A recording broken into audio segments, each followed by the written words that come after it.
When we talk about global hotspots, the Horn of Africa always seems to be simmering. Yeah. Today, we're diving deep into Ethiopia's recent activities, specifically their agreement with Somaliland for access to the Red Sea. Hmm. It's a move that has everyone in the region holding their breath and has far deeper roots than just a simple land deal. Right. You're absolutely right. This is about so much more than just a coastline. Yeah. This situation has layers of historical grievances, economic anxieties, and, those constantly shifting alliances that define geopolitics. Right. To really grasp the weight of this deal, we have to look back at Ethiopia's history. Okay. A country that's felt the limitations of being landlocked for centuries. Yeah, it's like being stuck in a geopolitical waiting room. Right. Dependent on your neighbors for something as essential as access to the sea. So this deal represents a huge power shift. Exactly. For Ethiopia, this is about taking control of its own destiny. For centuries, they've been at the mercy of other countries for trade routes, Right. for access to global markets. Yeah. This vulnerability has shaped their foreign policy, their economy, practically every aspect of their national identity. Okay, let's unpack this Somaliland deal then. What's the background there? Well, Somaliland declared independence from Somalia back in the 90s, but there's a catch. Yeah. Almost no one officially recognizes them as a separate country. Right. They exist in this geopolitical gray area, Wow. which is precisely what Ethiopia is trying to exploit. So Ethiopia basically said, we'll recognize your independent Somaliland in exchange for this strategically important piece of your coastline. Essentially, yes. Ethiopia's goal is to build a naval base, a way to finally project power into the Red Sea and beyond. Wow. It's a bold move, but completely understandable given their history. They're playing a high-stakes game to secure their future. And how has Somalia reacted to this, shall we say, interesting development? Yeah. I imagine they're not throwing a celebratory party. You're right. There's no party in Mogadishu. Right. Somalia sees this deal as a direct threat to its sovereignty and territorial integrity, even though they haven't exerted full control over Somaliland for decades. Which makes sense, right. It sets a dangerous precedent. If one region can make a deal with a foreign power, what's stopping others? Right. It undermines the entire foundation of Somalia as a nation-state. Precisely. And this isn't just an abstract diplomatic issue. Imagine the fear and uncertainty of everyday Somalis caught in this power struggle. Their lives, their livelihoods, their very sense of national identity is at stake. This is where the deep dive gets really interesting because Somalia isn't just accepting this quietly. Right. They've turned to a powerful ally for support, Egypt. Yeah. And this is where the plot thickens, right? Absolutely. Yeah. Okay. We're not just talking about any old alliance here. We're talking about Ethiopia's rival in the Nile Dam controversy. Right. Remember, Egypt sees the Grand Ethiopian Renaissance Dam as a direct threat to its water security. So they're more than happy to exploit this opportunity to apply pressure on Ethiopia. Talk about awkward geopolitical family reunions. So Egypt swoops in, signs a military pact with Somalia, starts shipping them weapons. It's like a scene out of House of Cards, but with much higher stakes. This is realpolitik in action. Egypt sees an opportunity to advance its own interests by capitalizing on Somalia's vulnerability. Right. They're sending a clear message to Ethiopia.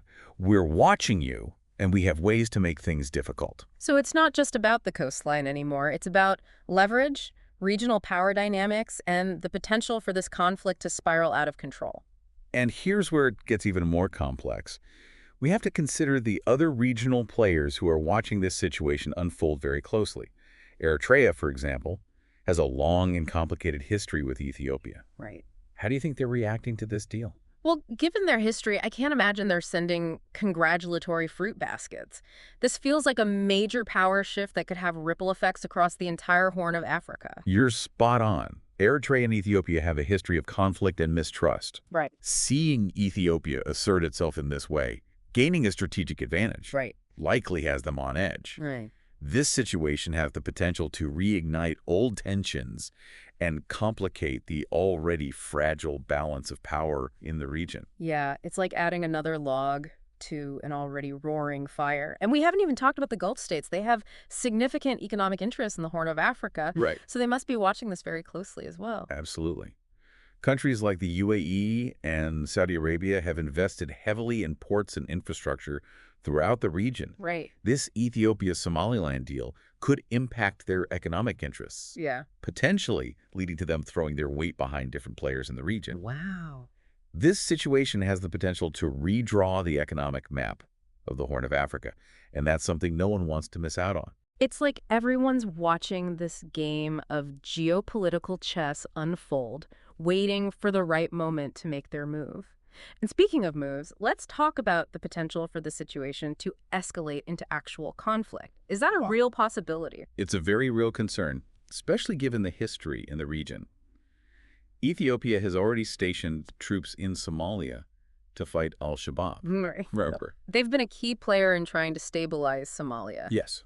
But their presence could easily be seen as adding fuel to the fire. Yeah. Imagine you're Somalia. You're caught between a rock and a hard place. Right. You're reliant on Ethiopia for security, but they're also making deals that undermine your territorial integrity. So you have to choose between working with the country that's effectively undermining your national sovereignty and potentially exacerbating tensions with Ethiopia, which could lead to them withdrawing your troops and leaving Somalia more vulnerable to groups like al-Shabaab. Right. It's a no-win situation. Exactly.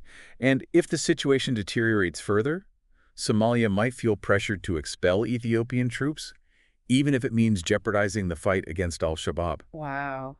It's a decision with potentially devastating consequences for the entire region. A real catch-22 with the stability of the entire region hanging in the balance.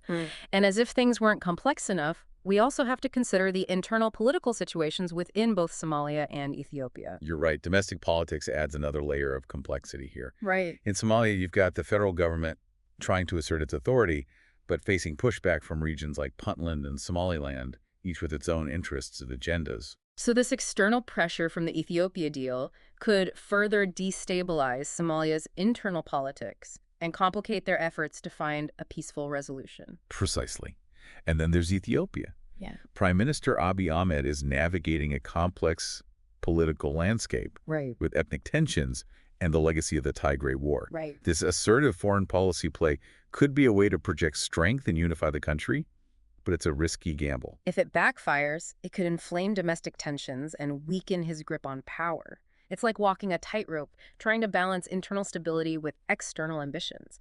So with all these moving pieces, what does this all mean for the average person in the Horn of Africa? Yeah. It feels like they're caught in the middle of this geopolitical tug of war. Unfortunately, you're right.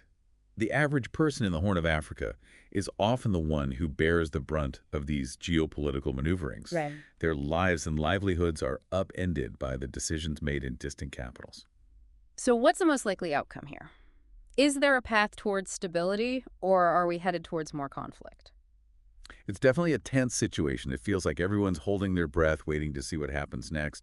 But is there any hope for a peaceful resolution? Is there a scenario where the situation doesn't end in disaster? Well, the optimistic view, and it's admittedly a fragile one, is that this crisis could actually be a catalyst for a more stable region. Okay, I'll bite. How could this potential powder keg actually lead to something positive? Imagine, if you will, that Ethiopia, having secured its own access to the sea, feels less vulnerable, less reliant on its neighbors. Maybe, just maybe, this leads to them taking a less defensive posture in the region. So they become more open to cooperation, less inclined to throw their weight around. Exactly. Ethiopia could become a more reliable partner, more invested in regional stability, because they've addressed this core insecurity of being landlocked. Right. This could pave the way for more collaborative efforts to combat terrorism, Right. maybe even some joint economic projects. It's hard to imagine them suddenly playing nice with Eritrea or finding common ground with Egypt on the Nile Dam issue. But I guess stranger things have happened. It would require a significant shift in mindset for sure. But think about the potential benefits. Imagine a Horn of Africa where countries are working together to combat piracy, where there's greater economic integration, and where resources are shared more equitably. It's a compelling vision, but it feels a long way off from where we are right now. It seems like a lot hinges on Ethiopia's willingness to play ball, to use their newfound leverage responsibly. Absolutely, and that's where the international community has a crucial role to play. They can't just sit back and watch this unfold. Right. So what can they actually do? We hear a lot about condemnations and calls for dialogue, but those often feel like empty gestures. You're right. Those are just words. What's needed is action, real pressure. Yeah. The U.S., the EU, China, they all have leverage here. They need to use their economic and diplomatic clout to incentivize cooperation, and frankly, to make it clear that there will be consequences for any actions that further destabilize the region. So it's not just about preventing conflict, it's about addressing the underlying issues that are driving this instability in the first place. Precisely. This is about more than just one port deal. It's about water scarcity. Right. It's about territorial disputes. Right. It's about tackling poverty and inequality. These are complex, interconnected issues that require a long-term commitment from the international community. It feels like we're at a crossroads, a pivotal moment that could determine the future of the Horn of Africa for generations to come. It's a moment of great peril, but also a moment of great opportunity. With the right mix of pressure and persuasion, this crisis could be transformed into a catalyst for lasting peace and prosperity. But without a concerted effort from the international community and a genuine commitment to change from the regional players, the Horn of Africa risks sliding further into conflict with devastating consequences for its people and for the wider world. A sobering thought to end on, but an important reminder that we can't afford to ignore what's happening in this part of the world.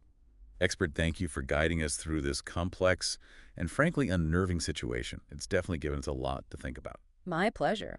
As we said at the beginning, the Horn of Africa is a region that demands our attention.